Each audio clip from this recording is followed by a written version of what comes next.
দর্শক মণ্ডলী, আজকের এই বিশেষ বিশ্লেষণে সবাইকে স্বাগত। আজ আমরা এক দারুণ রোমাঞ্চকর যাত্রায় বের হব। আচ্ছা ভাবুন তো, মুঘল সাম্রাজ্যে সেই বিশাল চোখ ধাঁধানো সব স্থাপত্যের সাথে আমাদের অতি পরিচিত ছোট্ট বাটির ও সুস্বাদু মিষ্টি সেমাইয়ের কী সম্পর্ক থাকতে পারে। শুনতে অবাক লাগলেও এই দুয়ের মাঝে লুকিয়ে আছে ইতিহাসের এক অদ্ভুত সুন্দর গল্প। চলুন আজ সেটাই বিশ্লেষণ করে দেখা যাক। ঠিক আছে, চলুন এক নজরে দেখে নিই আজ আমরা কি নিয়ে আলোচনা করতে যাচ্ছি। প্রথমে আমরা কথা বলবো দিল্লির রাজকীয় পটভূমি নিয়ে, এরপর দেখব ঈদের বিবর্তন, তারপর বাচ্চাদের গোধূলি লগ্ন এবং সবশেষে সেমাইয়ের ঐতিহ্য। প্রথমেই আসা যাক আমাদের ১ নম্বর বিভাগে, দিল্লির রাজকীয় পটভূমি। দিল্লি শহরটা কিন্তু শুধু ইট পাথরের কোনো শহর নয়, এটি যুগ যুগ ধরে ক্ষমতার একেবারে মূল কেন্দ্রবিন্দু। একের পর এক সাম্রাজ্য এসেছে, এই শহরটাকে গড়েছে, ভেঙেছে, আবার নতুন করে সাজিয়েছে। আর এই বিশাল ক্ষমতার মঞ্চেই মুঘল সংস্কৃতির বীজ বোনা হয়েছিল। সবচেয়ে মজার ব্যাপার কি জানেন?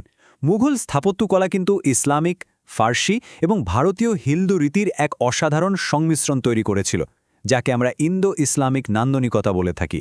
এখানে জ্যামিতিক ছকের চেয়ে বরং লতাপাতা, ফুল আর প্রকৃতির নানা উপাদানের ছোঁয়া বেশি দেখা যায়। দেখলে মনে হবে পাথরগুলো যেন জীবন্ত এক একটা গল্প বলছে। আর এই বিষয়টি চমৎকারভাবে ফুটিয়ে তোলে দুটি ভিন্ন সাম্রাজ্যের দৃষ্টিভঙ্গির আকাশপাতাল পার্থক্য। একদিকে দেখুন মুঘলদের সেই লাল বেলে পাথর আর সাদা মার্বেলের ভারী অথচ ভীষণ আবেদনময়ী স্থাপত্য, যার পরতে পরতে রয়েছে সূক্ষ্ম ফুলের নকশা। অন্যদিকে পরবর্তী সময়ের ব্রিটিশ ঔপনিবেশিক বা লুটিয়েন্স দিল্লির নিওক্লাসিক্যাল আর বারোক রীতির সুসজ্জিত স্তম্ভ এবং বিশাল খোলা বারান্দা। পাথরের এই রূপান্তরণের মাঝ দিয়ে কিন্তু ক্ষমতার পালাবদল একদম পরিষ্কার হয়ে ওঠে। পাথরের এই শীতল স্থাপত্য থেকে এবার আমরা সরাসরি চলে যাব আমাদের দ্বিতীয় বিভাগে, ঈদের বিবর্তন।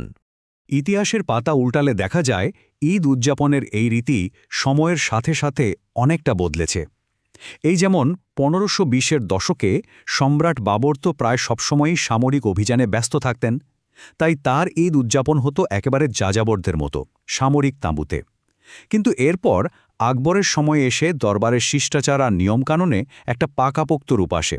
১৬০০-র দশকে সম্রাট জাহাঙ্গীর শুরু করেন বিশাল পরিসরের দান খয়রাত, আর ১৬২৮ সালে সম্রাট শাহজাহান তো এই উৎসবকে নিয়ে গেলেন একেবারে অন্য এক উচ্চতায়। তিনি শুরু করলেন রূপালী আর সোনালি সাজে সাজানো হাতির বিশাল এক জাঁকজমকপূর্ণ মিছিল। তবে হ্যাঁ, এই বিবর্তনের রেখাটা কিন্তু সবসময় সোজা ছিল না। সম্রাট আওরঙ্গজেবের সময়কালে এসে একটা বড়সড় পরিবর্তন দেখা যায়। তার একটু রক্ষণশীল আর কট্টরপন্থী চিন্তাধারার কারণে ঈদের সেই রাজকীয় আড়ম্বর অনেকটাই কমে আসে। তিনি এমনকি তার পিতা শাহজাহানের তৈরি বিশাল জামে মসজিদে ঈদের নামাজ পড়ার বদলে পাহাড়গঞ্জে একটা আলাদা ঈদগাহ তৈরি করে সেখানে নামাজ পড়ার নিয়ম চালু করেন। অর্থাৎ জাঁকজমক সরিয়ে রেখে তিনি বরং ধর্মীয় গাম্ভীর্যের দিকেই বেশি জোর দিয়েছিলেন। এবার আমরা এগোব তৃতীয় বিভাগের দিকে, বাদশাদের গোধূলি লগ্ন। ১৮৫৭ সালের ঠিক আগের এক বিষণ্ণ অথচ গর্বিত অধ্যায়। আচ্ছা, দৃশ্যটা একটু কল্পনা করার চেষ্টা করুন তো। রমজানের একেবারে শেষ দিন, সবাই অধীর আগ্রহে আকাশের দিকে তাকিয়ে আছে। চাঁদ দেখার খবর আসা মাত্রই নাকারাখানা বা ড্রাম হাউস থেকে একসাথে ২৫টি তোপধ্বনি করা হতো। ভাবুন, কামানের সেই কান ফাটানো গর্জন পুরো দিল্লি শহরকে এক নিমেষে জানিয়ে দিত যে সিয়াম সাধনার মাস শেষ এবং অত্যন্ত সুপরিকল্পিত একটি উৎসবের দিন শুরু হতে চলেছে। শেষ দিককার সম্রাটদের ঈদের সকালটা একেবারে ঘড়ির কাটার মতো নিখুঁত নিয়মে বাঁধা ছিল। ভোরে স্নান সেরেই বাদশা পরতেন মণি মুক্তখচিত নজর কাড়ার রাজকীয় পোশাক। এরপর দস্তরখান বা খাবার টেবিলে বসে অত্যন্ত আপন পরিবেশে সেমাই আর মিষ্টির স্বাদ নিতেন। ঠিক এরপরেই শুরু হতো সেই বিশাল হাতির মিছিল। বাদশার রূপোর হাওদায় বসে কেল্লা থেকে বেরোতেন, আর তার চারপাশে বন্দুকধারীরা প্রহরী হিসেবে থাকত। ব্যক্তিগত শান্ত পরিবেশ থেকে হঠাৎ করে রাজকীয় শক্তির এই বিশাল প্রদর্শনী সত্যি দেখার মতো একটা ব্যাপার ছিল। তবে এত সব উৎসবের মাঝেও সবচেয়ে চমকপ্রদ বিষয় ছিল একটা সামরিক রীতির উপস্থিতি। নামাজ শেষে ইমাম যখন খুতবা বা বয়ান দিতেন, তখন তার কোমরে একটা তরবারি বেঁধে দেয়া হতো, আর তিনি সেই তরবারির বাটে হাত রেখেই খুতবা পড়তেন। এটা যেন ধর্মের প্রতি অগাধ ভক্তি আর একটা ক্ষয়ে যাওয়া সাম্রাজ্যের হারিয়ে যাওয়া সামরিক শক্তির শেষ স্মৃতিচিহ্নকে একসাথে আঁকড়ে ধরে রাখার এক মরিয়া চেষ্টা। অবশেষে আমরা চলে এসেছি আমাদের একেবারে শেষ বিভাগে, সেমাইয়ের ঐতিহ্য আর মুঘল রান্নাঘরের বিস্ময়। সুতরাং এখন সবচেয়ে কৌতূহলের বিষয় হল এই মজাদার খাবারটির উদ্ভব আসলে হলো কিভাবে। মুঘল রাজকীয় রান্নাঘরের বাবুর্চিরা ঘি আর চিনি ব্যবহার করে হালুয়ার মতো একটা ঘন মিষ্টি তৈরি করার চেষ্টা করেছিলেন, যেখানে মূল উপাদান হিসেবে ছিল এই সরু সেমাই। ভাবলে অবাক লাগে। যা একসময় প্রাসাদের চার দেওয়ালের ভেতরের একটা বিশেষ রাজকীয় খাবার ছিল, তা শতাব্দীর পর শতাব্দী পেরিয়ে আজ আমাদের মতো সাধারণ মানুষের উৎসবের একদম অপরিহার্য অংশে পরিণত হয়েছে। আর এর পেছনে কিন্তু বেশ গভীর একটা ধর্মীয় তাৎপর্য লুকিয়ে আছে। সেমাই বা শিরখোরমায় ব্যবহৃত অন্যতম প্রধান উপাদান হল খেজুর। দীর্ঘ 1 মাস রোজা রাখার পর শরীরের জন্য দ্রুত শক্তির প্রয়োজন হয়, আর খেজুর সেই এনার্জি বা শক্তি যোগান দিতে দারুণ কাজ করে। এই প্রাচীন ধর্মীয় রীতিটাকেই মুঘল বাবুর্চিরা তাদের রান্নায় অসাধারণ নিপুণতায় যুক্ত করে নিয়েছিলেন।